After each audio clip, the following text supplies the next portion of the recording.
This is the Blairing Out with Eric Blair show, and today I'm pleased to have the man, the myth, the legend, Mike Peters of The Alarm. How you doing today, Mike? Excellent, Eric. Thank you. Quick questions about what the highlights were of these album periods for you. The Alarm EP 1983. Coming to America, playing in US arenas with U2 for the first time. We were an unknown band, playing on TV, cutting edge with MTV, getting on American Bandstand before we'd had any kind of success or anything in the UK. So that was the Alarm EP for me. Declaration 1984. Well, Declaration was just a great period for us as a band. It was our debut album proper. We came a lot to America. We toured with the Pretenders. We got on British success with Top of the Pops, with 68 Guns, breaking everywhere around the world. It was a fairy tale time. It was a very exciting period, and we were armed with really good songs, a great sound. The world was open to us at that time. Strength 1985. Well, Strength has created a legacy beyond what we imagined, or I imagined, or could foresee in the record. It had 3 words at its core: love, hope and strength, and they feature in quite a few of the songs on the album, and really that was the beginning of the future, what the Alarm is today. And the Strength album took us to UCLA, played some massive shows, and took us to Wembley, and we got to play with Queen. Freddie Mercury was a massive Alarm fan. Even now, when they've just sold off his estate, he had 8 music books in his possession when he died, and that's one lot in his sale of his estate, and one of the 8 books was the book on the Alarm. Wow. And he was a fantastic Alarm fan, invited us to play at Wembley and was very gracious to us, and I'll always remember him through the Declaration and Strength albums. Eye of the Hurricane 1987. That was a difficult record to make because Dave, our guitarist, had become obsessed with Stevie Ray Vaughan, and went down more of a blues route instead of being in the vanguard of modern music and working like the likes of Billy Duffy from the Cult or Johnny Marr from the Smiths. He walked away from that sound in a way that we were part of, the alternative sound of America and Britain and Europe, and it became difficult because Dave wanted to become more of a blues player, and so it created a division in the band that I don't think we ever really came to terms with properly. So it was tough, but the upsides were it was still a great record of songs that we made in the end, and we had a great producer, John Porter, who produced the Smiths. He came on board because we needed someone to get the best out of Dave. I think he did get the best out of him under the circumstances, and we went on tour with Bob Dylan, and the record really took me back to Wales. I wrote a lot of the songs in Wales on a journey through Wales, and it became a very important record in the canon of work the Alarm created. Change 1989. Well, that was a historic record in the UK. We made the record with Tony Visconti, who'd been married to Mary Hopkins. She was from Wales, and Tony understood Welsh, a little bit of the Welsh language, although he was American. And when I came to the idea, I wanted to challenge the status quo in Wales about where the language is and how music is on both sides of the language. I thought, how can we bring it together and make the first ever record bilingually and make it in Welsh and in English? And he really helped because of his understanding of Wales. And I thought by singing about where we came from, we were singing about where everybody else came from. It was the end of the industrial era. Things were changing. The Berlin Wall was coming down, and everything that had been black and white was green shoots of recovery. We were starting to create a new information age that led to the internet, and we coloured that in green on the album, and we were saying goodbye to the Industrial Revolution, which was black and white. So the album cover, if you put the inner sleeve in one way, it was black, and if you put it in the other way, it was green. So it actually changed before your eyes. And so there's a record that still lives on today. It sounds great because Tony Visconti's production, I think. The man that worked with Bowie. Raw 1991. In 1989, our last act of the 80s was to hear Neil Young's Freedom album. Before it had been released, Elliot Roberts, his manager, played a cassette copy of the album and said Neil's back on form. And by the time he'd come back from his dinner, we'd learnt the whole song and I'd written all the lyrics out. Elliot stayed for the gig, and we surprised him and played Neil Young's unreleased song on the encore. Neil Young came to our gig in New York and jumped up on stage with us, and we played Rockin' in the Free World. And when we got to do the Raw album, I said to the band, let's write 10 kind of Rockin' in the Free Worlds. Let's strip it back from the sort of 80s productions that we'd had with Eye of the Hurricane. And Tony Visconti had stripped down the band somewhat. His idea was the Alarm, it just needed water pouring on the flower, so he wasn't overproducing us. And I said, let's stay, but let's go a bit further. He knew it was the time of Nirvana, and Neil Young had been playing with Sonic Youth and bands like that, and I thought, let's really turn it up a little bit and maybe get some feedback out of the amps. Let's live dangerously. In the end, when we got in the studio, it became a little bit of a compromise over the songwriting, and so it wasn't as focused as we could have been. We still made a good record, but I think we didn't kind of achieve what we hoped to do, and so in a way we kind of wrote our own obituary with Raw. Is is that what led to the dissolution of the Alarm in 1991? I think so, because, Dave was pursuing other musical interests that weren't aligned with myself. He'd really gone down that blues folky route. He was creating his own solo record with Bob Johnston. He was desperate to tour it. In 91 we got offered a chance to go on tour with Tom Petty on the Great Wide Open tour, and we had to pass on that because Dave wanted his solo album out and to go on tour. And that created a lot of division and tension in not just the band but the infrastructure around the band. People who wanted to go carry on touring, record label who wanted us to play, and it became difficult to sustain then, and so that led to us parting company with each other at that point in time, and going our own separate ways. Basically, you announced that you were leaving the band on stage at Brixton Academy, am I right? Yeah. And they were unaware, but then there's a rumor that you gave your third of the name and the logo, you gave it away to them. Is this true, or is this a rumor? Yeah, well, I didn't want to hold them back. At the end of the day, I got tired of fighting, and I thought, look, if you want to go blues and you want to have Dave as the singer, he'd sung 3 songs on the Raw album, so then go and do it. I'm not going to stand in your way, so you can be the Alarm for 10 years. But they never played a gig after I'd gone. There was no music, nothing happened. And then after that time, they called me up and said, look, we really want you to put the band back together again. So I did. So and then only Eddie stepped into it. Dave didn't want to do it.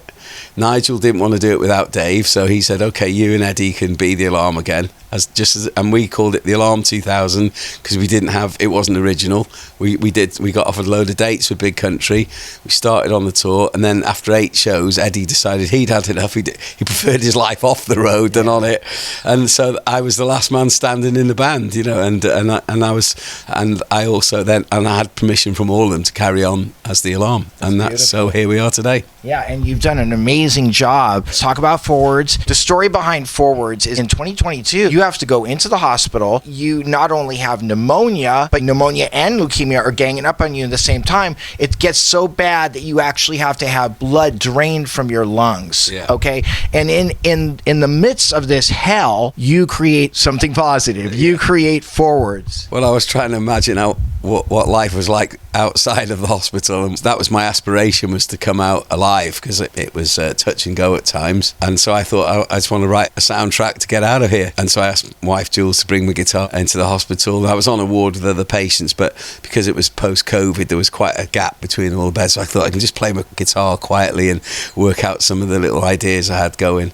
And then they'd be saying, like, turn it up, play a bit louder, and it turned something negative into a positive. It became a welcome bit of light in the darkness, shall we say. And music has that ability. Whenever music comes into your life, it has the ability to lift you up and take you out of trying circumstances, and that's what it was doing for me. And some of my fellow patients who were around who were listening to what I was playing and encouraged me. They didn't stop it. The nurses would be walking around the bed kind of like, and they were, it's quite nice having some live music while we're doing our work, life-saving work. And so it was beneficial to everybody as well, myself included, and came out with some strong material. And it was all recorded quietly into my iPhone, and then I was able to come out of the hospital and realise the ambition of the music that had come to me while I was in hospital. How did receiving the most excellent order of the British Empire medal from then Prince Charles in 2019 for service to cancer care change your life? Well, it was special because meeting Prince Charles, it doesn't happen every day, and now he's the king, he's the future king, and I got to sing for him at the 75th anniversary celebrations of the National Health Service, which had kept me alive all my life, and I was very honoured to do that. And Prince Charles was sat there while I was singing, and his private secretary asked me to come over and say hello in the vestry of the church after the show, and I did. And he was really gracious about Love, Hope, Strength, and he as the Prince of Wales, he'd seen the work we'd done on Snowdon and in Africa and places like that, and he was very impressed by everything that we'd done. And the great bit was that his private secretary's phone went off, and the ringtone was 68 guns by the alarm. So I think we can say that Prince Charles is an Alarm fan, or King Charles is now an Alarm fan. But yeah, becoming an MBE for our charity Love, Hope, Strength is powerful because it opens doors It allows me, it gives me an invitation to places like the World Cancer Leaders Summit, where I've just been in Long Beach, California, and it gives me a voice around the world. And so that's what it's really for. It's to enhance what you're doing and give it some weight to when you go to other parts of the world. If you're meeting the heads of a hospital in Africa, which I'll be doing again next year, you know, and you can say you're an MBE and you've met Prince Charles, it goes a long way, and it opens doors, and it gives the charity a lot of credibility. What do you consider your greatest achievement to date? Staying alive. Your greatest fear? Not staying alive. What would you like your legacy to be? Staying alive longer than most people could, or as long as I can, and still making music, and making good music to the end. Do you believe evil exists? And if so, how would you define it? Well, you have to believe it exists, because good exists as well. You can't have one without the other, but you have to understand them and learn how to live with them and channel them in the right ways. How important is fame to you, and could you live without it? I could definitely live without fame, yeah. I'm not that famous. Well, infamous more like, but you know, look, I just make music, and wherever it takes me. If it was just playing at the weekends, then I'd still do that. If it's going and playing in California, then I go and do that and enjoy it for what it is, and love and take as much out of it as I can, and give as much as I can to every given situation. What brings you the most peace in your life right now? Being at home with my family, with my boys and Jules and our dog Ziggy. I love being at home and going climbing in the mountains and walking on the beach. And you know, life's beautiful in that situation. The simple things in life are the best. What do you believe is the most unselfish thing you've ever did for somebody? Do unto others what you'd like them to do to you. That's the mantra, isn't it? How would you define the word love? LOVE, love. The thing is, that amazes me is that you met your wife in 1986 during the height of your career. You've been with the same woman for, what, over 40 years? Yeah.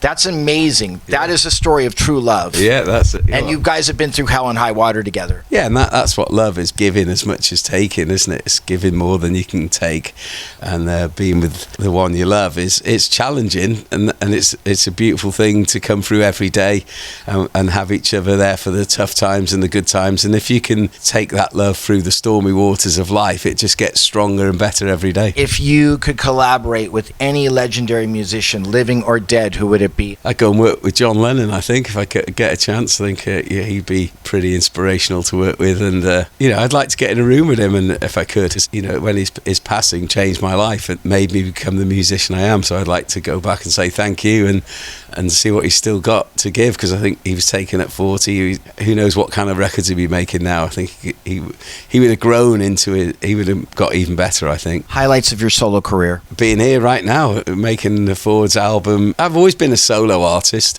You know, I just happened to land in other bands. I've always been the guy at the centre of all the bands I've been in. You know, I wrote the songs, sing them, play them, lead everyone, come up with the plans to go around the world, and that's who I am. I like to lead from the front. What's your relationship like with Billy Duffy, the guitar player of the Cult? Because it seems you guys are pretty close. Yeah, we're really good friends. I was hoping to stay one night in California to go and see him do the Deaf Cult show at the Ace Theatre, but I'll catch him up at the Albert Halls in Manchester in the UK next month. And Billy and I get on great. You know, we played with the Cult this summer, the Alarm and the Cult. It was a fantastic show, and Ian Astbury was brilliant as well. They've got a great relationship, Ian and Billy, and I like to help out Billy when I can.